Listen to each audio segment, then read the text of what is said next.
Каши, вареная сгущенка и баурсак. Жительницы Ишибайского района активно помогают нашим воинам и отправляют им продукты питания. Кроме того, женщины деревни Уразбаева сами шьют вещи, подушки, противодронные шторы для бойцов. Подробности у Данилия Байкова.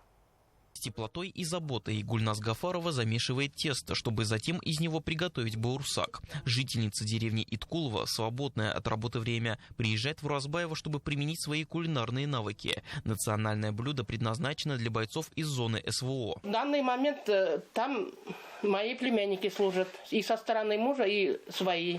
Потихоньку начали, потом уже все чаще и чаще. Потому что надо помочь. Вместе мы сила.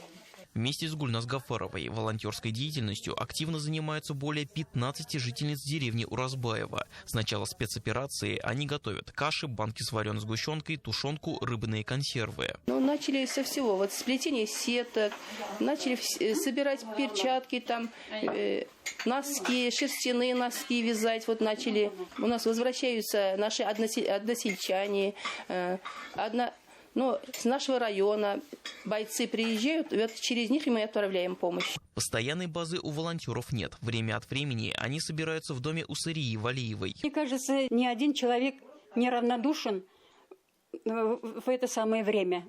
Потому что мы-то в мирное время живем, в деревне, детей воспитываем, скотину держим, хозяйство держим. А ведь там наши ребята, не знаю, в каких только условиях не бывают они. Помимо продуктов питания, женщины активно шьют теплые вещи, варежки, носки, подушки, косточки и не только. Также жительницы деревни Уразбаева плетут вот такие противодронные шторы. Бойцы ими укрывают свои позиции.